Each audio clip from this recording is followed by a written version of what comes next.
सिख इतिहास अंदर या गुर इतिहास दे अंदर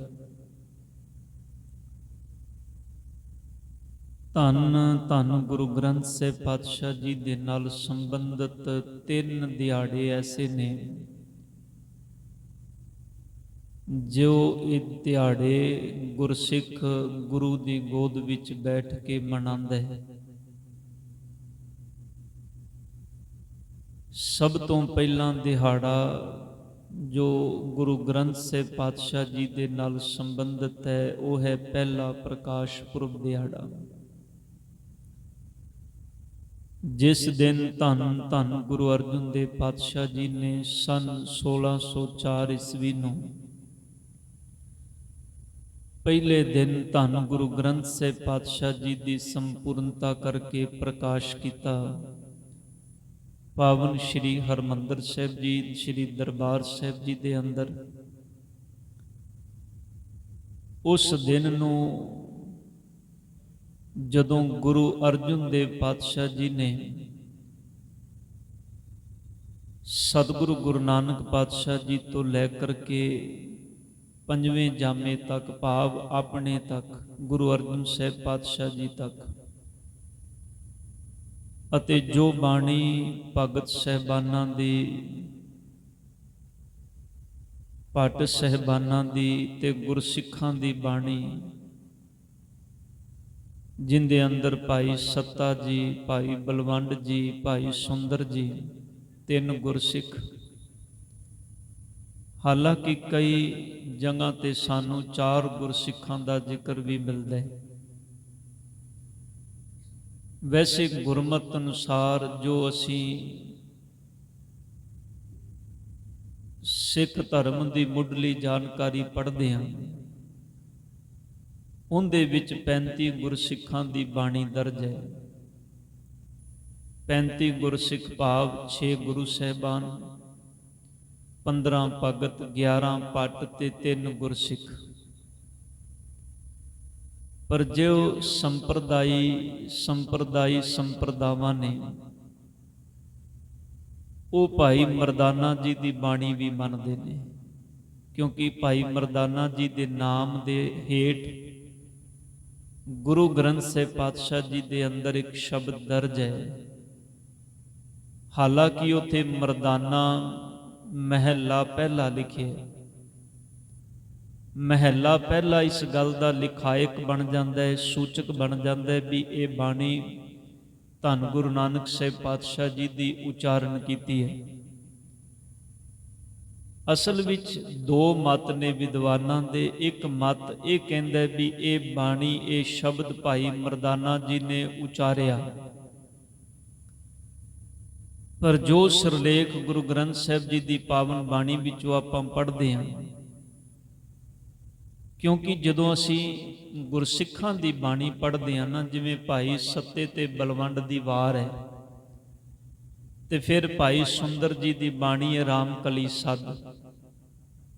रामकली सद के अंदर कोई उपर सिरलेख नहीं मिलता सानू, उत्थे सिर्फ इन्ना ही है रामकली सद, इको अंकार सतगुर प्रसाद। उस तो बाद फिर थले जाके भाई सुंदर जी का नाम अखीर विच जाके आंदा है, जिथे बाणी की संपूर्णता होंदी है। इस करके ये कहना भी ये जिहड़ा शब्द है ये भाई मरदाना जी दा है, ये असल विच गुरबाणी दे जिहड़ा मूल सिद्धांत है उस सिद्धांत के अनुसार टुकदा भी नहीं। हाँ, शब्द धन गुरु नानक साहिब पातशाह जी नूं भाई मरदाना जी ने कहे ते सतगुरु गुरु नानक साहिब जी ने फिर भाई मरदाने नूं संबोधन करके ये शब्द उचारण किया है। जिवें भाई लालो नूं संबोधन करके शब्द उचारण किया है कि जैसी मैं आवे खसम की बाणी तैसड़ा करी ज्ञान वे लालो। गुरु अर्जन देव पातशाह जी ने ये 35 महापुरखों की बाणी नूं एक थां ते संकलित किया। क्यों किया, की कारण सी, ये अपना अज का विषय नहीं। ये आने वाली 16 तरीक नूं 16 ਸੈਪਟੰਬਰ ਨੂੰ ਧੰਨ ਗੁਰੂ ਗ੍ਰੰਥ ਸਾਹਿਬ ਜੀ ਦਾ ਪਹਿਲਾ ਪ੍ਰਕਾਸ਼ ਪੁਰਬ ਆ ਰਿਹਾ ਹੈ। ਇਹ ਆਪਾਂ ਉਸ ਦਿਨ ਵਿਚਾਰਾਂਗੇ ਵੀ ਕਾਰਨ ਕੀ ਸੀ। ਇਹ ਹੈ ਧੰਨ ਗੁਰੂ ਗ੍ਰੰਥ ਸਾਹਿਬ ਜੀ ਨਾਲ ਸੰਬੰਧਿਤ ਪਹਿਲਾ ਦਿਹਾੜਾ, ਜਿਹਨੂੰ ਪਹਿਲਾ ਪ੍ਰਕਾਸ਼ ਪੁਰਬ ਆਖਿਆ ਜਾਂਦਾ ਹੈ। ਦੂਸਰਾ ਦਿਹਾੜਾ ਜਿਹੜਾ ਗੁਰੂ ਗ੍ਰੰਥ ਸਾਹਿਬ ਜੀ ਨਾਲ ਸੰਬੰਧਿਤ ਹੈ, ਉਹ ਹੈ ਗੁਰੂ ਗ੍ਰੰਥ ਸਾਹਿਬ ਜੀ ਦਾ ਸੰਪੂਰਨਤਾ ਦਿਵਸ।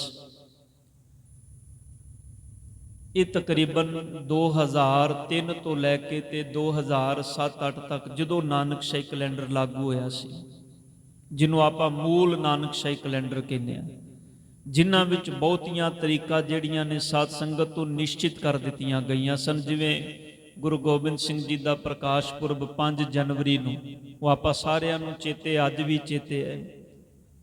ਜਿਵੇਂ ਧੰਨ ਗੁਰੂ ਤੇਗ ਬਹਾਦਰ ਸਾਹਿਬ ਜੀ ਦਾ ਸ਼ਹੀਦੀ ਦਿਹਾੜਾ 24 ਨਵੰਬਰ ਨੂੰ ਆਪਾਂ ਨੂੰ ਅੱਜ ਵੀ ਯਾਦ ਹੈ।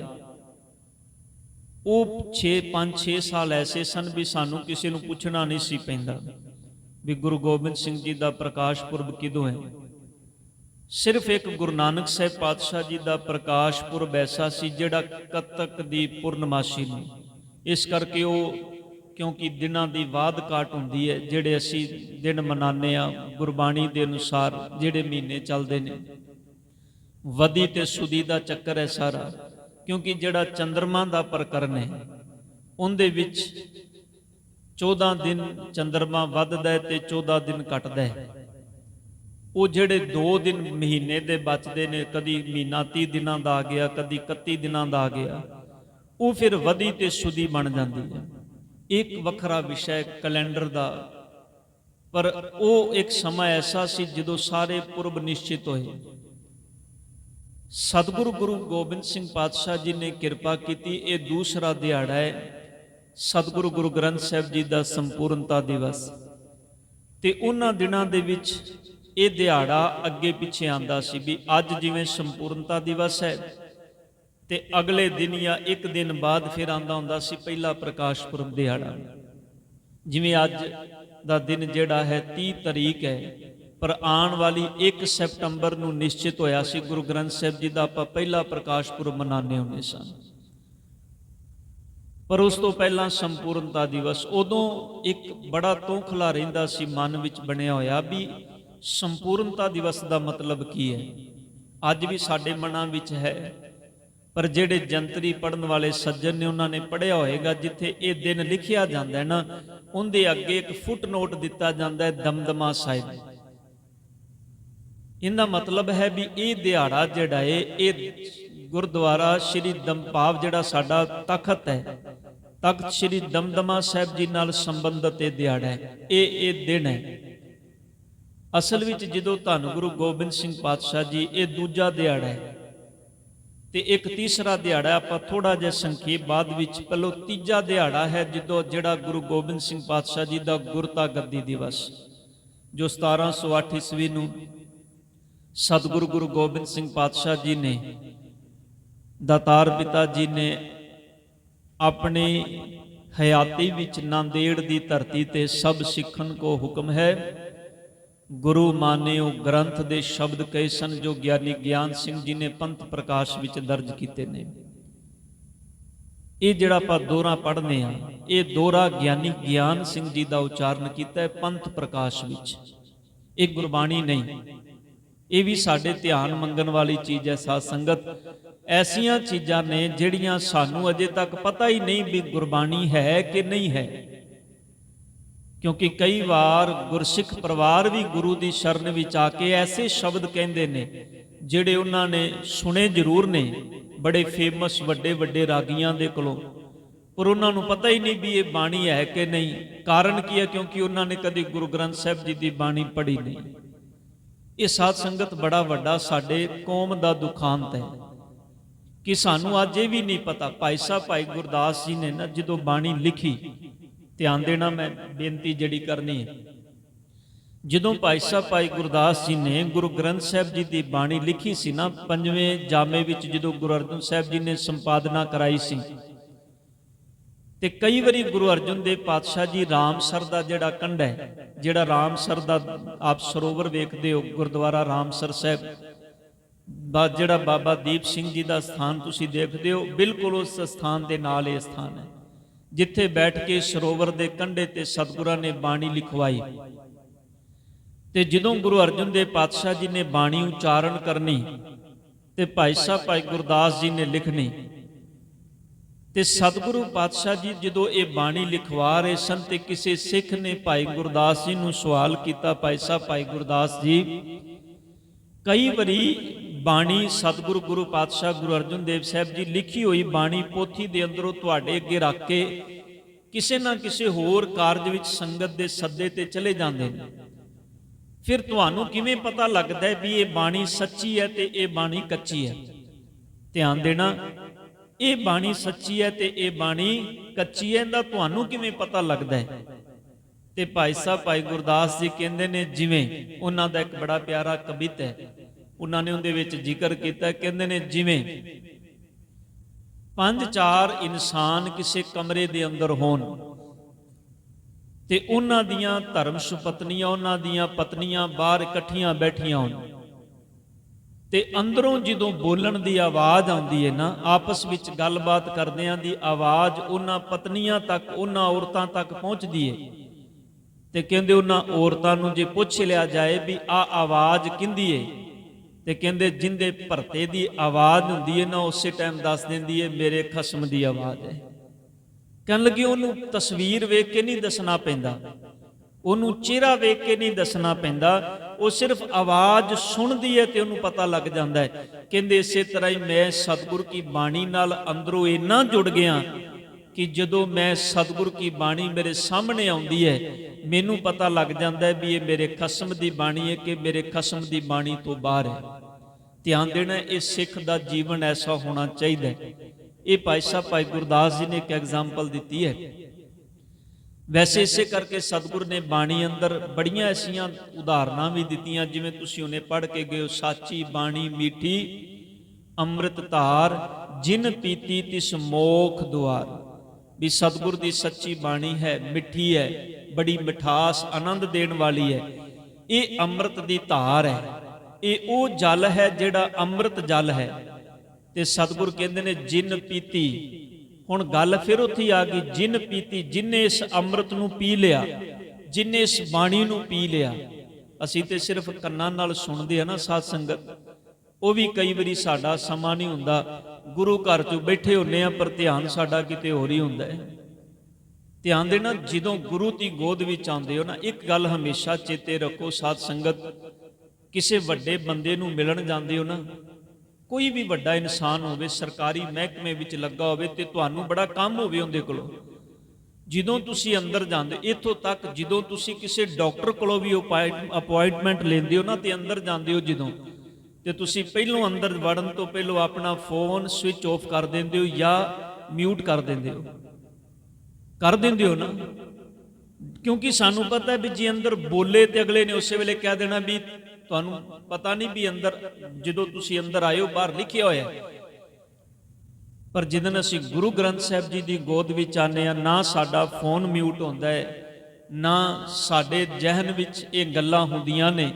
ਤੇ ਧਿਆਨ ਦੇਣਾ, ਹਾਲਤ ਇਹ ਹੈ, ਬੰਦਾ ਮੱਥਾ ਟੇਕਣ ਲਈ ਅੱਧਾ ਕੁ ਝੁਕਿਆ ਹੁੰਦਾ ਹੈ ਤੇ ਫੋਨ ਵੱਜਦਾ ਹੈ, ਪਿੱਛੇ ਮੁੜ ਕੇ ਭੱਜ ਉੱਠਦਾ ਹੈ।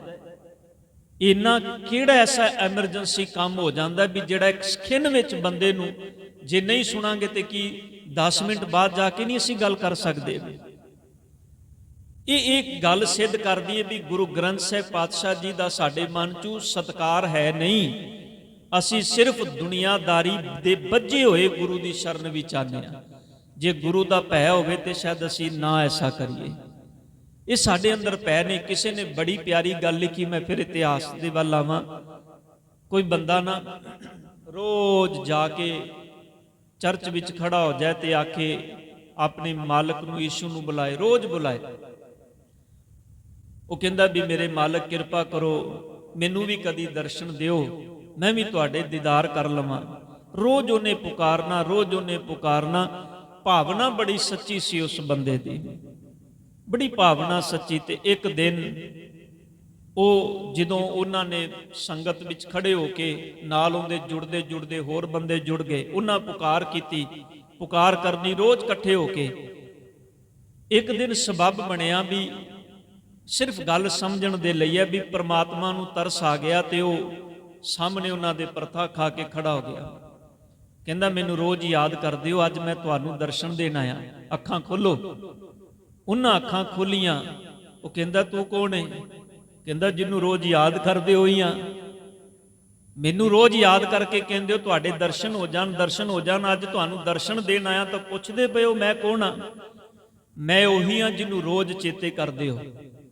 ਹੁਣ ਜਦੋਂ ਉਹਨੇ ਆਖਿਆ ਵੀ ਤੂੰ ਸਾਡਾ ਇਸ਼ਟ ਹੈ, ਤੂੰ ਸਾਡਾ ਮਾਲਕ ਹੈ, ਜਦੋਂ ਉਹਨੇ ਇੰਨੀ ਗੱਲ ਆਪਣੇ ਆਪ ਨੂੰ ਪ੍ਰੈਜ਼ੈਂਟ ਕੀਤਾ, ਆਪਣੇ ਆਪ ਨੂੰ ਵਿਖਿਆਨ ਕੀਤਾ ਵੀ ਮੈਂ ਤੁਹਾਡਾ ਗੁਰੂ ਆ ਜਿਹਨੂੰ ਤੁਸੀਂ ਰੋਜ਼ ਚੇਤੇ ਕਰਦੇ ਹੋ। ਹੁਣ ਉਹ ਜਿੰਨੇ ਬੰਦੇ ਸਨ ਆਖਿਆ ਵੀ ਲੱਗਦਾ ਕੋਈ ਪਾਗਲ ਜਿਹਾ ਹੈ, ਆ ਕੇ ਇੱਥੇ ਖੜਾ ਹੋ ਗਿਆ ਜਿੱਥੇ ਸਾਡੇ ਮਾਲਕ ਦੀ, ਸਾਡੇ ਇਸ਼ਟ ਦੀ ਮੂਰਤੀ ਲੱਗੀ ਹੋਈ ਹੈ, ਜਿੱਥੇ ਰੋਜ਼ ਉਹਦੀ ਪੁਕਾਰ ਕਰਨੇ ਆ। ਇਹ ਲੱਗਦਾ ਕੋਈ ਮੈਂਟਲ ਬੰਦਾ ਹੈ। ਉਹਨਾਂ ਆਖਿਆ ਥੱਲੇ ਉਤਰ ਤੂੰ ਪਹਿਲਾਂ। ਉਹ ਥੱਲੇ ਉਤਰਿਆ। ਕਹਿੰਦਾ ਤੂੰ ਇਹ ਗੱਲ ਇੱਥੇ ਆ ਕੇ ਆਖੀ ਕਿਉਂ? ਪਹਿਲੀ ਗੱਲ ਤੇ ਤੇਰੀ ਹਿੰਮਤ ਕਿਵੇਂ ਹੋਈ? ਤੂੰ ਅੰਦਰ ਕਿਵੇਂ ਵੜ ਗਿਆ? ਚਲੋ ਅੰਦਰ ਤੇ ਵੜਿਆ, ਤੂੰ ਇਸ ਥਾਂ ਤੇ ਕਿਉਂ ਖੜਾ ਹੋ ਗਿਆ? ਥਾਂ ਤੇ ਸਾਡੇ ਮਾਲਕ ਲਈ ਹੈ ਜਿਹਨੂੰ ਅਸੀਂ ਰੋਜ਼ ਚੇਤੇ ਕਰਨੇ ਆ। ਤੂੰ ਇਸ ਥਾਂ ਤੇ ਆ ਕੇ ਕਿਵੇਂ ਖੜਾ ਹੋ ਗਿਆ? ਉਹਨੇ ਜਦੋਂ ਇੰਨੀਆਂ ਗੱਲਾਂ ਆਖੀਆਂ ਉਹ ਸ਼ਰਮਸਾਰ ਜਿਹਾ ਹੋ ਕੇ ਖਲੋ ਗਿਆ। ਕਹਿੰਦਾ ਕਮਾਲ ਹੈ, ਜਿਹਨੂੰ ਰੋਜ਼ ਯਾਦ ਕਰਦੇ ਹੋ ਮੈਂ ਉਹੀ ਹਾਂ। ਜਦੋਂ ਸਾਰੇ ਬੰਦੇ ਖੜੇ ਹੋਏ ਆਪਸ ਵਿੱਚ ਗੱਲਬਾਤ ਕਰਨ ਲੱਗੇ ਵੀ ਇਹਦਾ ਕੀਤਾ ਕੀ ਜਾਏ, ਇਹਨੇ ਤੇ ਪਾਪ ਕਰ ਦਿੱਤਾ ਬੜਾ ਵੱਡਾ। ਹੁੰਦਾ ਨਾ ਐਸਾ ਸਾਡੇ ਸਮਾਜ ਵਿੱਚ, ਇਹਨੇ ਤੇ ਬੜਾ ਵੱਡਾ ਪਾਪ ਕਰ ਦਿੱਤਾ ਹੈ। ਕੋਲੋਂ ਉਸ ਬੰਦੇ ਦੇ ਇੱਕ ਸਿਆਣਾ ਖੜਾ ਸੀ, ਉਹਨੇ ਪਹਿਚਾਨ ਲਿਆ, ਭਾਵਨਾ ਵਾਲਾ ਸੀ। ਉਹਨੇ ਕੋਲੋਂ ਹੋ ਕੇ ਆਖਿਆ, ਕਹਿਣ ਲੱਗਾ ਚਲਾ ਜਾ ਇੱਥੋਂ, ਚਲਾ ਜਾ ਇੱਥੋਂ, ਤੇਰੀ ਜਾਨ ਬਚ ਜਾਏਗੀ। ਅੱਗੇ ਤੇ ਤੈਨੂੰ ਸੂਲੀ ਤੇ ਟੰਗਿਆ ਸੀ, ਹੁਣ ਸੂਲਾਂ ਤੇ ਟੰਗਣਗੇ। ਧਿਆਨ ਦੇਣਾ, ਗੱਲ ਸਿਰਫ ਇੰਨੀ, ਅਸੀਂ ਜਿੰਨੇ ਆ ਕਿਤੇ ਐਸਾ ਤਾਂ ਨਹੀਂ ਆਪਣੇ ਅੰਦਰ ਝਾਤ ਮਾਰ ਕੇ ਵੇਖੀਏ ਵੀ ਸਿਰਫ ਪਖੰਡ ਦੇ ਬੱਝੇ ਹੋਏ ਗੁਰਦੁਆਰੇ ਮੰਦਰ ਮਸਜਿਦ ਜਾਂਦੇ ਆ। ਕਦੀ ਆਪਣੇ ਪੜਚੋਲ ਕਰਕੇ ਵੇਖਿਆ ਵੀ ਅਸੀਂ ਲੈਣ, ਬੱਚਾ ਸਕੂਲ ਜਾਂਦਾ ਹੈ ਨਾ, ਤੇ ਜਦੋਂ ਸਕੂਲੋਂ ਘਰ ਵਾਪਸ ਆਉਂਦਾ ਹੈ ਮਾਂ ਪਿਓ ਸਭ ਤੋਂ ਪਹਿਲਾਂ ਉਹਦਾ ਬੈਗ ਖੋਲ ਕੇ ਉਹਦੀਆਂ ਕਿਤਾਬਾਂ ਚੈੱਕ ਕਰਦੇ ਨੇ। ਅੱਜ ਕੀ ਪੜ੍ਹ ਕੇ ਆਇਆ? ਚੱਲ ਜੋ ਪੜ੍ਹ ਕੇ ਆਇਆ ਮੈਨੂੰ ਸੁਣਾ, ਮੈਨੂੰ ਦੱਸ ਅੱਜ ਕੀ ਪੜ੍ਹ ਕੇ ਆਇਆ। ਤੇ ਜੇ ਬੱਚਾ ਆਖੇ ਵੀ ਮੈਂ ਗਿਆ ਜ਼ਰੂਰ, ਪੜ੍ਹ ਕੇ ਕੁਝ ਨਹੀਂ ਆਇਆ, ਤੁਸੀਂ ਕਿੰਨੇ ਦਿਨ ਵੇਟ ਕਰੋਗੇ? ਸੱਚ ਹੈ ਗੁਰਮੁਖੋ, ਇੱਥੇ ਸਾਨੂੰ ਕਿਸੇ ਨੇ ਨਹੀਂ ਪੁੱਛਣਾ ਵੀ ਤੂੰ ਕੀ ਪੜ੍ਹ ਕੇ ਆਇਆ ਤੇ ਕੀ ਪੜ੍ਹ ਕੇ ਜਾ ਰਿਹਾ ਹੈ। ਅਸੀਂ ਆਪਣੇ ਆਪ ਨੂੰ ਪੁੱਛਣਾ ਹੈ, ਕਿਉਂਕਿ ਇਹ ਪੜ੍ਹਾਈ ਦੁਨਿਆਵੀ ਪੜ੍ਹਾਈ ਨਹੀਂ, ਇਹ ਸਾਡੀ ਆਤਮਾ ਦੀ ਖੁਰਾਕ ਹੈ। ਦੁਨਿਆਵੀ ਪੜ੍ਹਾਈ ਅੱਜ ਤੱਕ ਕਦੀ ਕਿਸੇ ਨੂੰ ਸੁਖੀ ਨਹੀਂ ਕਰ ਸਕੀ। ਜੇ ਬੰਦਾ ਸੁਖੀ ਹੋਇਆ ਤੇ ਅਧਿਆਤਮਕ ਦੀ ਪੜ੍ਹਾਈ ਨਾਲ ਸੁਖੀ ਹੋਇਆ। ਦੁਨਿਆਵੀ ਪੜ੍ਹਾਈ ਨੇ ਅੱਜ ਤੱਕ ਕਦੀ ਕਿਸੇ ਨੂੰ ਸਹੂਲਤਾਂ ਦਿੱਤੀਆਂ ਨੇ। ਦੁਨਿਆਵੀ ਪੜ੍ਹਾਈ ਕਰਕੇ, ਚੰਗੀ ਨੌਕਰੀ ਕਰਕੇ ਮਖਮਲ ਦੇ ਗੱਦੇ ਖਰੀਦ ਲਓਗੇ, ਪਰ ਧਿਆਨ ਦੇਣਾ ਨੀਂਦ ਨਹੀਂ ਖਰੀਦ ਸਕਦੇ।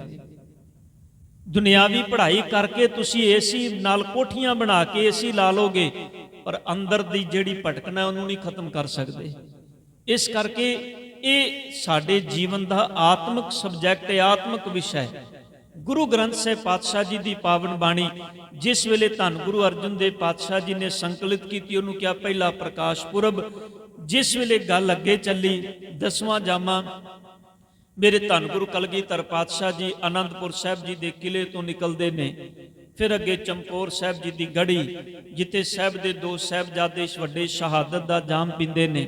ਇੱਥੋਂ ਚਲਦਿਆਂ ਚਲਦਿਆਂ ਸਤਿਗੁਰ ਪਾਤਸ਼ਾਹ ਜੀ ਜਦੋਂ ਖਿਦਰਾਣੇ ਦੀ ਢਾਬ ਤੋਂ ਅੱਗੇ ਜਿੱਥੇ ਮੁਕਤਸਰ ਦੀ ਜੰਗ ਹੁੰਦੀ ਹੈ, ਤੇ ਸਤਿਗੁਰੂ ਜੀ ਦਮਦਮਾ ਸਾਹਿਬ ਜੀ ਦੀ ਧਰਤੀ ਤੇ ਪਹੁੰਚਦੇ ਨੇ।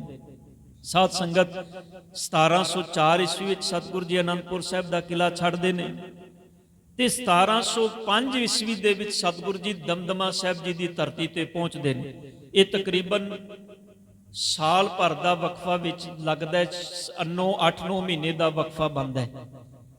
ਇੱਥੇ ਜਦੋਂ ਸਤਿਗੁਰੂ ਜੀ ਪਹੁੰਚਦੇ ਨੇ, ਇੱਥੇ ਜਾ ਕੇ ਸਤਿਗੁਰ ਨੇ ਆਪਣਾ ਕਮਰ ਕੱਸਾ ਖੋਲਿਆ ਸੀ। ਧਿਆਨ ਦੇਣਾ, ਜਿਹੜਾ ਕਮਰ ਕੱਸਾ ਦਾਤਾਰ ਪਿਤਾ ਜੀ ਨੇ ਕੀਤਾ ਹੋਇਆ ਸੀ ਨਾ, ਉਹ ਕਮਰ ਕੱਸਾ ਇੱਥੇ ਜਾ ਕੇ, ਇਸ ਕਰਕੇ ਇੱਥੇ ਜਾ ਕੇ ਸਤਿਗੁਰ ਨੇ ਫਿਰ ਦਮ ਲਿਆ ਸੀ, ਰੁਕੇ ਸੀ ਥੋੜੀ ਦੇਰ ਲਈ। ਇਸ ਤੋਂ ਪਹਿਲਾਂ ਸਤਿਗੁਰ ਪਾਤਸ਼ਾਹ ਜੀ ਨੇ ਜਿਹੜਾ ਸਮਾਂ ਬਤੀਤ ਕੀਤਾ ਹੈ, ਉਹਦੇ ਅੰਦਰ ਸਾਧ ਸੰਗਤ ਜੀ ਅਸੀਂ ਸਾਰੇ ਜਾਣਦੇ ਹਾਂ, ਚਮਕੌਰ ਦੀ ਜੰਗ ਵੀ ਹੈ। ਚਮਕੌਰ ਤੋਂ ਬਾਅਦ ਫਿਰ ਸਤਿਗੁਰ ਪਾਤਸ਼ਾਹ ਜੀ ਜਦੋਂ ਜੰਗਲਾਂ ਦੇ ਅੰਦਰੋਂ ਨਿਕਲਦੇ ਨੇ। ਦਾਤਾਰ ਪਿਤਾ ਜੀ ਮੁਕਤਸਰ ਦੀ ਧਰਤੀ ਤੇ ਪਹੁੰਚਦੇ ਨੇ, ਇੱਥੇ ਫਿਰ ਜੰਗ ਹੁੰਦੀ ਹੈ। ਦਾਤਾਰ ਪਿਤਾ ਜੀ ਦਮਦਮੇ ਸਾਹਿਬ ਦੀ ਧਰਤੀ ਤੇ ਗੁਰੂ ਕਲਗੀਧਰ ਪਾਤਸ਼ਾਹ ਜੀ, ਇੱਥੇ ਮਾਤਾ ਸੁੰਦਰ ਕੌਰ ਜੀ ਤੇ ਭਾਈ ਮਨੀ ਸਿੰਘ ਜੀ ਦਿੱਲੀ ਦੀ ਧਰਤੀ ਤੋਂ ਜਾ ਕੇ ਸਤਿਗੁਰਾਂ ਨੂੰ ਫਿਰ ਮਿਲਦੇ ਨੇ। ਇੱਥੇ ਸਤਿਗੁਰ ਪਾਤਸ਼ਾਹ ਜੀ ਜਦੋਂ ਕੁਝ ਦਿਨ ਰੁਕੇ, ਫਿਰ ਸਤਿਗੁਰ ਪਾਤਸ਼ਾਹ ਜੀ ਦੇ ਮਨ ਵਿੱਚ ਆਈ, ਧਿਆਨ ਦੇਣਾ, ਬਾਣੀ ਪੋਥੀਆਂ ਦੇ ਰੂਪ ਵਿੱਚ ਸਿੱਖਾਂ ਕੋਲੋਂ ਸੀ, ਪਰ ਜਦੋਂ ਸਤਿਗੁਰ ਪਾਤਸ਼ਾਹ ਜੀ, ਧਿਆਨ ਦੇਣਾ, ਇਤਿਹਾਸ ਆਪਾਂ ਸਾਰੇ ਪੜ੍ਹਦੇ ਹਾਂ, ਜਦੋਂ ਸਰਸਾ ਪਾਰ ਕੀਤੀ ਸੀ, ਇੱਕ ਵੀ ਗ੍ਰੰਥ ਐਸਾ ਨਹੀਂ ਸੀ ਜਿਹੜਾ ਸਤਿਗੁਰਾਂ ਦੇ ਕੋਲੋਂ ਰਹਿ ਗਿਆ ਹੋਵੇ। ਸਰਸਾ ਨਦੀ ਦੀ ਭੇਟ ਚੜ੍ਹ ਗਿਆ ਸੀ ਸਾਰਾ ਕੁਝ। ਜਿਹੜੀ ਬੀੜ ਧੰਨ ਗੁਰੂ ਅਰਜਨ ਦੇਵ ਪਾਤਸ਼ਾਹ ਜੀ ਨੇ ਲਿਖਵਾਈ ਸੀ, ਉਸ ਬੀੜ ਨੂੰ ਕਿਹਾ ਜਾਂਦਾ ਸੀ ਕਰਤਾਰਪੁਰ ਸਾਹਿਬ ਵਾਲੀ ਬੀੜ। ਉਹ ਬੀੜ ਧੰਨ ਗੁਰੂ ਤੇਗ ਬਹਾਦਰ ਸਾਹਿਬ ਪਾਤਸ਼ਾਹ ਜੀ ਦੇ ਵੇਲੇ ਧੀਰ ਮਲੀਏ ਲੈ ਗਏ ਸਨ। ਆਪ ਜਿਨ੍ਹਾਂ ਨੇ ਇਤਿਹਾਸ ਪੜ੍ਹਿਆ ਹੋਵੇ, ਜਦੋਂ ਸਤਿਗੁਰੂ ਗੁਰੂ ਤੇਗ ਬਹਾਦਰ ਸਾਹਿਬ ਜੀ ਦੇ ਉੱਤੇ ਨਾ ਹਮਲਾ ਵੀ ਕੀਤਾ ਸੀ,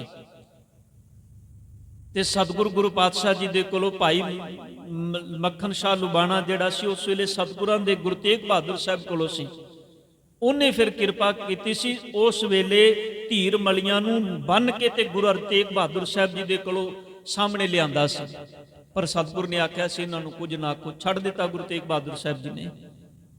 ਗੁਰੂ ਤੇਗ ਬਹਾਦਰ ਸਾਹਿਬ ਜੀ ਨੇ ਛੱਡਿਆ ਹੀ ਨਹੀਂ। ਜਿਹੜੀ ਬੀੜ ਸਤਿਗੁਰੂ ਗੁਰੂ ਅਰਜਨ ਦੇਵ ਸਾਹਿਬ ਜੀ ਦੀ ਇਹਨਾਂ ਕੋਲੋਂ ਸੀ, ਸਾਹਿਬ ਨੇ ਉਹ ਵੀ ਆਖਿਆ ਵੀ ਤੁਸੀਂ ਲੈ ਜਾਓ।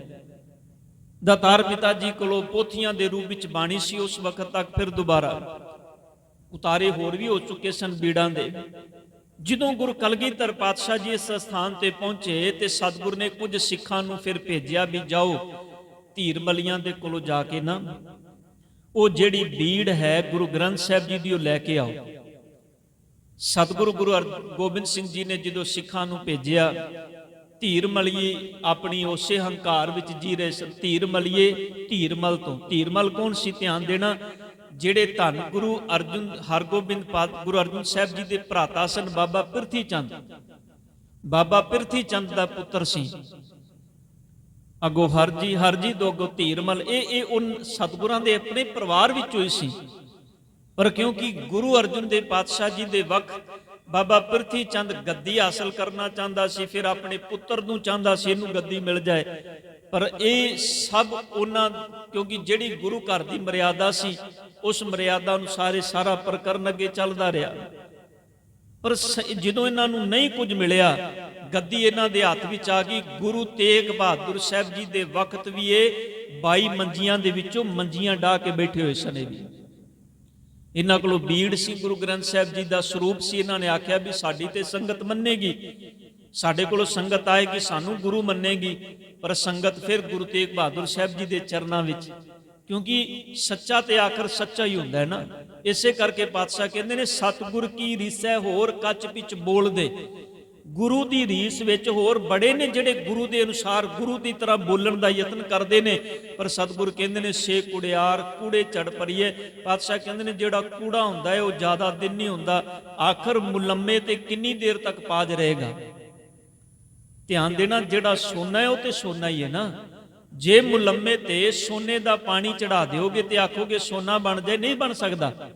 ਗੁਰਦੇਵ ਪਿਤਾ ਜੀ ਕਹਿੰਦੇ ਨੇ ਇਸੇ ਤਰ੍ਹਾਂ ਜਦੋਂ ਭੇਜਿਆ ਧੀਰ ਮਲੀਆਂ ਨੇ ਮਨਾ ਕਰ ਦਿੱਤਾ। ਇਹਨਾਂ ਆਖਿਆ ਅਸੀਂ ਨਹੀਂ ਦੇਣੀ ਬੀੜ।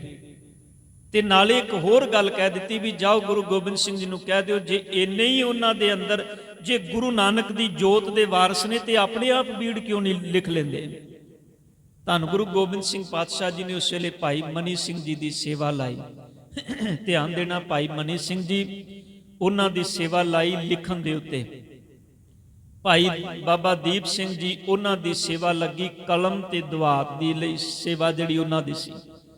ਤੇ ਗੁਰੂ ਗੋਬਿੰਦ ਸਿੰਘ ਪਾਤਸ਼ਾਹ ਜੀ ਨੇ ਇਤਿਹਾਸ ਲਿਖਦਾ 9 ਮਹੀਨੇ ਤਕਰੀਬਨ 9.25 ਮਹੀਨੇ ਦੇ ਕਰੀਬ ਸਮਾਂ ਲੱਗਾ ਸੀ ਇਸ ਪੂਰੀ ਬੀੜ ਨੂੰ ਸਤਿਗੁਰਾਂ ਨੇ ਗੁਰੂ ਗ੍ਰੰਥ ਸਾਹਿਬ ਜੀ ਦੀ ਦੁਬਾਰਾ ਸੰਪਾਦਨਾ ਕਰਾਈ। ਤੇ ਇੱਥੋਂ ਤੱਕ ਲਿਖਿਆ ਵੀ ਜਿੰਨੀ ਬਾਣੀ ਸਤਿਗੁਰ ਜੀ ਦਿਨ ਵਿੱਚ ਲਿਖਵਾਉਂਦੇ ਸਨ, ਜਿੰਨੀ ਬਾਣੀ ਦਿਨ ਵਿੱਚ ਲਿਖਵਾਉਂਦੇ ਸਨ, ਸਤਿਗੁਰ ਜੀ ਸ਼ਾਮ ਨੂੰ ਬੈਠ ਕੇ ਉਸ ਬਾਣੀ ਦੀ ਵਿਚਾਰ ਕਰਦੇ ਹੁੰਦੇ ਸਨ, ਸ਼ਬਦੀ ਅਰਥ ਕਰਦੇ ਹੁੰਦੇ ਸਨ। ਗੁਰੂ ਗ੍ਰੰਥ ਸਾਹਿਬ ਜੀ ਦੇ ਸ਼ਬਦੀ ਅਰਥ ਸਭ ਤੋਂ ਪਹਿਲਾਂ ਜਿਹੜੇ ਸਿੱਖਾਂ ਨੂੰ ਸੁਣਾਏ ਉਹ ਗੁਰੂ ਗੋਬਿੰਦ ਸਿੰਘ ਜੀ ਨੇ ਸੁਣਾਏ। ਇਤਿਹਾਸ ਹੈ, ਪ੍ਰਿੰਸੀਪਲ ਸਤਬੀਰ ਸਿੰਘ ਜੀ ਨੇ, ਮੈਕਾਲਫ ਨੇ, ਸਭ ਨੇ ਗੱਲਾਂ ਲਿਖੀਆਂ ਨੇ। ਵੀ ਸਤਿਗੁਰੂ ਗੁਰੂ ਗੋਬਿੰਦ ਸਿੰਘ ਜੀ ਜਿੰਨੀ ਬਾਣੀ ਲਿਖਵਾਉਂਦੇ ਸਨ, ਸ਼ਾਮ ਨੂੰ ਸਿੱਖ ਸੰਗਤ ਦੇ ਨਾਲ ਉਸ ਬਾਣੀ ਦੇ ਸ਼ਬਦੀ ਅਰਥ ਕਰਦੇ ਹੁੰਦੇ ਸਨ। 9 ਮਹੀਨੇ, 9.25 ਮਹੀਨੇ ਬਾਣੀ ਲਿਖਵਾਈ ਸਤਿਗੁਰਾਂ ਨੇ, ਨਾਲ ਧੰਨ ਗੁਰੂ ਤੇਗ ਬਹਾਦਰ ਸਾਹਿਬ ਜੀ ਦੀ ਬਾਣੀ ਵਿੱਚ ਅੰਕਿਤ ਕੀਤੀ। ਗੁਰੂ ਤੇਗ ਬਹਾਦਰ ਸਾਹਿਬ ਜੀ ਦੇ ਜਿਹੜੇ ਸ਼ਬਦ ਰਾਗਾਂ ਦੇ ਵਿੱਚ ਸਨ, ਰਾਗ ਜਿਹੜੇ ਗੁਰੂ ਗ੍ਰੰਥ ਸਾਹਿਬ ਵਿੱਚ ਪਹਿਲੋਂ ਸਨ, ਉਹਨਾਂ ਨੂੰ ਰਾਗਾਂ ਦੇ ਵਿੱਚ ਗੁਰੂ ਸਾਹਿਬਾਨਾਂ ਦੀ ਬਾਣੀ ਤੋਂ ਬਾਅਦ ਦਰਜ ਕੀਤਾ। ਤੇ ਜਿਹੜਾ ਇੱਕ ਵੱਖਰਾ ਰਾਗ ਸੀ, ਰਾਗ ਜੈਜਾਵੰਤੀ, ਜਿੰਦੀ ਆਪਾਂ ਵਿਚਾਰ ਪਿਛਲੇ ਦਿਨੀ ਕਰਕੇ ਗਏ ਹਾਂ, ਉਹ ਰਾਗ ਦੇ 4 ਸ਼ਬਦ ਸਭ ਤੋਂ ਪਿਛਲੇ ਰਾਗ ਵਿੱਚ ਸਤਿਗੁਰਾਂ ਦੇ ਅੰਕਿਤ ਕੀਤੇ, ਜੈਜਾਵੰਤੀ ਰਾਗ। ਇਹ ਮੇਰੇ ਸਤਿਗੁਰ ਨੇ ਪੂਰੀ ਬਾਣੀ ਦੀ ਸੰਪਾਦਨਾ ਕਰਾਈ। ਤਕਰੀਬਨ 9.25 ਮਹੀਨੇ ਦੇ ਕਰੀਬ ਇਹ ਸਮਾਂ ਲੱਗਾ। ਤੇ ਜਿਸ ਦਿਨ ਇਹ ਬਾਣੀ ਲਿਖ ਕੇ ਬੀੜ ਤਿਆਰ ਹੋਈ, ਉਸ ਦਿਨ ਨੂੰ ਕਿਹਾ ਗਿਆ ਇਹ ਗੁਰੂ ਗ੍ਰੰਥ ਸਾਹਿਬ ਜੀ ਦਾ ਸੰਪੂਰਨਤਾ ਦਿਵਸ ਹੈ, ਜੋ ਆਪਾਂ ਅੱਜ ਗੁਰੂ ਕੀ ਗੋਦ ਵਿੱਚ ਬੈਠ ਕੇ ਮਨਾ ਰਹੇ ਹਾਂ। ਔਰ ਇਸ ਤੋਂ ਬਾਅਦ ਫਿਰ ਇਸ ਬੀੜ ਨੂੰ ਕਿਹਾ ਜਾਣ ਲੱਗਾ ਦਮਦਮਾ ਸਾਹਿਬ ਵਾਲੀ ਬੀੜ। ਧਿਆਨ ਦੇਣਾ, ਜਿਹੜੀਆਂ ਅੱਜ ਸਾਡੇ ਕੋਲੋਂ ਬੀੜਾਂ ਨੇ ਨਾ, ਗੁਰੂ ਘਰਾਂ ਵਿੱਚ ਜਿਨ੍ਹਾਂ ਦਾ ਪ੍ਰਕਾਸ਼ ਹੁੰਦਾ ਹੈ, ਇਹ ਦਮਦਮਾ ਸਾਹਿਬ ਵਾਲੀ ਬੀੜ ਦੇ ਉਤਾਰੇ ਨੇ। ਇਸ ਬੀੜ ਨੂੰ ਕਿਹਾ ਗਿਆ ਦਮਦਮੀ ਵਾਲੀ ਬੀੜ। ਗੁਰੂ ਅਰਜਨ ਸਾਹਿਬ ਪਾਤਸ਼ਾਹ ਜੀ ਨੇ ਜਿਹੜੀ ਲਿਖਵਾਈ ਉਹ ਕਰਤਾਰਪੁਰ ਸਾਹਿਬ ਵਾਲੀ ਬੀੜ। ਉਸ ਵੇਲੇ ਇੱਕ ਬੀੜ ਹੋਰ ਲਿਖੀ ਗਈ ਸੀ ਗੁਰੂ ਅਰਜਨ ਸਾਹਿਬ ਜੀ ਦੇ ਵੇਲੇ, ਉਹ ਬੀੜ ਸੀ ਭਾਈ ਬੰਨੋ ਸਾਹਿਬ ਵਾਲੀ ਬੀੜ, ਜਿਹਨੂੰ ਖਾਰੀ ਬੀੜ ਵੀ ਆਖਿਆ ਜਾਂਦਾ ਸੀ। ਖਾਰੀ ਇਸ ਕਰਕੇ ਕਿਉਂਕਿ ਭਾਈ ਬੰਨੋ ਸਾਹਿਬ ਨੇ ਜਦੋਂ ਜਿਲਤ ਕਰਾਉਣ ਲਈ ਗਏ ਸਨ ਨਾ ਲਾਹੌਰ, ਤੇ ਰਸਤੇ 'ਚੋਂ ਜਾਂਦੇ ਹੋਏ ਉਹਨਾਂ ਨੇ ਇੱਕ ਉਤਾਰਾ ਹੋਰ ਕਰ ਲਿਆ ਗੁਰੂ ਗ੍ਰੰਥ ਸਾਹਿਬ ਜੀ ਦਾ। ਉਹਦੇ ਵਿੱਚ ਫਿਰ ਹੋਰ ਵੀ ਅਨੇਕਾਂ ਸ਼ਬਦ ਬਾਅਦ ਵਿੱਚ ਲਿਖੇ ਗਏ, ਉਹਦੇ ਵਿੱਚ ਬਾਣੀ ਹੋਰ ਅੰਕਿਤ ਹੋ ਗਈ। ਕਿਉਂਕਿ ਮੈਂ ਉਸ ਬੀੜ ਦੇ ਦਰਸ਼ਨ ਕੀਤੇ ਨੇ, ਕਾਨਪੁਰ ਦੀ ਧਰਤੀ ਤੇ ਉਹ ਬੀੜ ਹੈ, ਗੁਰਦੁਆਰਾ ਭਾਈ ਬੰਨੋ ਸਾਹਿਬ।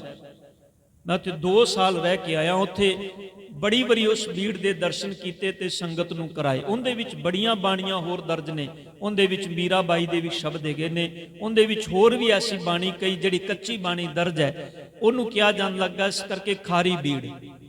ਉਹ ਭਾਈ ਬੰਨੋ ਸਾਹਿਬ ਵਾਲੀ ਦੂਜੀ ਬੀੜ ਸੀ। ਤੀਸਰੀ ਬੀੜ ਫਿਰ ਇਹ ਦਮਦਮਾ ਸਾਹਿਬ ਵਾਲੀ ਬੀੜ, ਜਿਹੜੀ ਅੱਜ ਹਰ ਗੁਰੂ ਘਰ ਦੇ ਅੰਦਰ ਜਿੰਦਾ ਪ੍ਰਕਾਸ਼ ਹੁੰਦਾ ਹੈ, ਇਹ ਦਮਦਮਾ ਸਾਹਿਬ ਵਾਲੀ ਬੀੜ ਦੇ ਉਤਾਰੇ ਨੇ, ਜਿਹੜੀ ਸਤਿਗੁਰੂ ਗੁਰੂ ਗੋਬਿੰਦ ਸਿੰਘ ਪਾਤਸ਼ਾਹ ਜੀ ਨੇ ਅੱਜ ਦੇ ਦਿਨ ਸੰਪੂਰਨਤਾ ਕਰਾਈ ਸੀ, ਜਿਹਨੂੰ ਸਿੱਖ ਪੰਥ ਦੇ ਅੰਦਰ ਗੁਰੂ ਗ੍ਰੰਥ ਸਾਹਿਬ ਜੀ ਦੇ ਸੰਪੂਰਨਤਾ ਦਿਵਸ ਦੇ ਰੂਪ ਵਿੱਚ ਅੱਜ ਵੀ ਮਨਾਇਆ ਜਾਂਦਾ ਹੈ। ਧੀਰਮਲੀਆਂ ਨੇ ਮਨਾ ਕੀਤਾ, ਪਰ ਗੁਰੂ ਅਰਜਨ ਦੇਵ ਪਾਤਸ਼ਾਹ ਜੀ ਨੇ ਆਪ ਉਹ ਸਾਰੀ ਬਾਣੀ ਆਪਣੀ ਹਯਾਤੀ ਵਿੱਚ ਲਿਖਵਾਈ। ਬਾਅਦ ਵਿੱਚ ਸਤਿਗੁਰਾਂ ਨੇ ਇਹ ਬੀੜ ਸਤਿਗੁਰ ਜੀ ਆਪਣੇ ਨਾਲ ਹੀ, ਕਿਉਂਕਿ ਭਾਈ ਦੀਪ ਸਿੰਘ ਜੀ ਨੇ ਬਾਅਦ ਵਿੱਚ ਇਹਦੇ 4 ਉਤਾਰੇ ਕੀਤੇ ਸਨ। ਭਾਈ ਬਾਬਾ ਦੀਪ ਸਿੰਘ ਜੀ ਨੇ ਇਸ ਪਾਵਨ ਬੀੜ ਦੇ 4 ਉਤਾਰੇ ਕੀਤੇ ਸਨ। ਇੱਕ ਬੀੜ ਇਹ ਦਮਦਮਾ ਸਾਹਿਬ ਜੀ ਦੀ ਧਰਤੀ ਤੇ, ਇੱਕ ਬੀੜ ਇਹ ਕੇਸਗੜ੍ਹ ਸਾਹਿਬ ਜੀ ਦੀ ਧਰਤੀ ਤੇ, ਇੱਕ ਬੀੜ ਨਾਂਦੇੜ ਦੀ ਧਰਤੀ ਤੇ ਗਈ। ਇੱਕ ਬੀੜ ਜਿਹੜੀ ਸੀ ਉਹਦਾ ਉਤਾਰਾ ਬਾਬਾ ਦੀਪ ਸਿੰਘ ਜੀ ਨੇ ਫਾਰਸੀ ਵਿੱਚ ਵੀ ਕੀਤਾ ਸੀ। ਤੁਸੀਂ ਵੇਖੋ, ਬਜ਼ੁਰਗੀ ਦੇ ਅੰਦਰ 80 ਸਾਲ ਦੀ ਉਮਰ ਦੇ ਵਿੱਚ ਖੰਡਾ ਖੜਕਾਉਣ ਵਾਲੇ ਬਾਬਾ ਦੀਪ ਸਿੰਘ ਜੀ, ਉਹ ਵਿਦਿਆ ਦੇ ਵੀ ਕਿੰਨੇ ਗਿਆਤਾ ਸਨ। ਇੰਨੀ ਸੋਹਣੀ ਹੈਂਡਰਾਈਟਿੰਗ ਸੀ ਉਹਨਾਂ ਦੀ। ਇਹਨਾਂ ਨੇ 4 ਬੀੜਾਂ, ਧਿਆਨ ਦੇਣਾ, ਇੱਕ ਗੁਰੂ ਗ੍ਰੰਥ ਸਾਹਿਬ ਜੀ ਦੀ ਬੀੜ ਲਿਖਣੀ ਹੋਵੇ ਨਾ, ਸਾਨੂੰ ਕਹਿ ਦਿੱਤਾ ਜਾਏ ਵੀ ਬਾਣੀ ਲਿਖੋ, ਅਸੀਂ ਸਾਧ ਸੰਗਤ ਜੀ ਆਪਣੇ ਜੀਵਨ ਵਿੱਚ ਇੱਕ ਬੀੜ ਦਾ ਵੀ ਉਤਾਰਾ ਨਹੀਂ ਕਰ ਸਕਦੇਗੇ, ਬੜਾ ਔਖਾ ਹੈ। ਪਰ ਬਾਬਾ ਦੀਪ ਸਿੰਘ ਜੀ ਨੇ 4 ਬੀੜਾਂ ਲਿਖੀਆਂ, ਉਹਨਾਂ ਵਿੱਚ ਇੱਕ ਫਾਰਸੀ ਦੀ ਬੀੜ ਸੀ। ਸਤਿਗੁਰੂ ਗੁਰੂ ਗ੍ਰੰਥ ਸਾਹਿਬ ਪਾਤਸ਼ਾਹ ਜੀ ਦੇ ਇਸ ਪਾਵਨ ਦਿਹਾੜੇ ਨੂੰ ਉਸ ਵਕਤ ਤੋਂ ਸਿੱਖ ਪੰਥ ਗੁਰੂ ਗ੍ਰੰਥ ਸਾਹਿਬ ਜੀ ਦੇ ਸੰਪੂਰਨਤਾ ਦਿਵਸ ਦੇ ਰੂਪ ਵਿੱਚ ਮਨਾਉਂਦਾ ਹੈ, ਜੋ ਅੱਜ ਆਪਾਂ ਗੁਰੂ ਕੀ ਗੋਦ ਵਿੱਚ ਬੈਠ ਕੇ ਮਨਾ ਰਹੇ ਹਾਂ। ਇਸ ਤੋਂ ਬਾਅਦ 16 ਤਰੀਕ ਨੂੰ ਸਤਿਗੁਰਾਂ ਦਾ ਪਹਿਲਾ ਪ੍ਰਕਾਸ਼ ਪੁਰਬ ਦਿਹਾੜਾ ਆਏਗਾ, ਜਿੰਦੇ ਵਿੱਚ ਸਤਿਗੁਰਾਂ ਨੇ ਕਿਵੇਂ ਬਾਣੀ ਸੰਕਲਿਤ ਕੀਤੀ, ਇਕੱਠੀ ਕੀਤੀ, ਤੇ ਫਿਰ ਜਦੋਂ ਸਤਿਗੁਰਾਂ ਨੇ ਇਸ ਬਾਣੀ ਨੂੰ ਲਿਖਿਆ ਤੇ ਲਿਖਣ ਸਮੇਂ ਕਿਹੜੀਆਂ ਔਕੜਾਂ ਆਈਆਂ। ਕਿਉਂਕਿ ਸਾਧ ਸੰਗਤ, ਜਿਹੜਾ ਕੰਮ ਸਾਨੂੰ ਬੜਾ ਸੌਖਾ ਜਿਹਾ ਲੱਗਦਾ ਹੈ ਨਾ ਵੇਖਣ ਵਿੱਚ, ਵੀ ਇਹ ਕਿਹੜਾ ਔਖਾ ਕੰਮ ਹੈ, ਨਹੀਂ।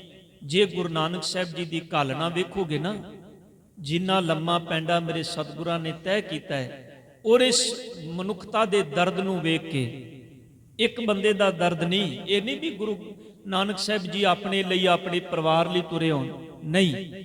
ਗੁਰੂ ਨਾਨਕ ਸਾਹਿਬ ਜੀ ਲਈ ਸਾਰਾ ਜਗਤ ਇੱਕ ਪਰਿਵਾਰ ਸੀ। ਇਸ ਕਰਕੇ ਸਤਿਗੁਰੂ ਗੁਰੂ ਨਾਨਕ ਸਾਹਿਬ ਜੀ ਨੂੰ ਜਗਤ ਗੁਰੂ ਬਾਬਾ ਆਖਿਆ। ਜਿਹੜੇ ਸਿੱਧ ਸੀ ਨਾ ਨਾਥ, ਉਹਨਾਂ ਨੇ ਬਾਬੇ ਨਾਨਕ ਨੂੰ ਜਗਤ ਗੁਰੂ ਬਾਬਾ ਆਖਿਆ। ਐਸੇ ਸਤਿਗੁਰ ਪਾਤਸ਼ਾਹ ਜੀ ਧੰਨ ਗੁਰੂ ਗ੍ਰੰਥ ਸਾਹਿਬ ਜੀ, ਜਿਨ੍ਹਾਂ ਦਾ ਅੱਜ ਆਪਾਂ ਸਾਰੇ ਰਲ ਕੇ ਸੰਪੂਰਨਤਾ ਦਿਵਸ ਮਨਾ ਰਹੇ ਹਾਂ। ਇਸ ਢੰਗ ਨਾਲ ਸਤਿਗੁਰਾਂ ਨੇ ਅੰਮ੍ਰਿਤ ਬਾਣੀ ਨੂੰ ਇਕੱਤਰ ਕੀਤਾ ਔਰ ਭਾਈ ਮਨੀ ਸਿੰਘ ਜੀ ਪਾਸੋਂ ਬਾਣੀ ਲਿਖਵਾ ਕੇ ਧੰਨ ਗੁਰੂ ਗ੍ਰੰਥ ਸਾਹਿਬ ਪਾਤਸ਼ਾਹ ਜੀ ਦਾ ਪਾਵਨ ਸਰੂਪ ਤਿਆਰ ਕਰਵਾਇਆ। ਸਤਿਗੁਰ ਕਿਰਪਾ ਕਰਨ, ਬਖਸ਼ਿਸ਼ ਕਰਨ।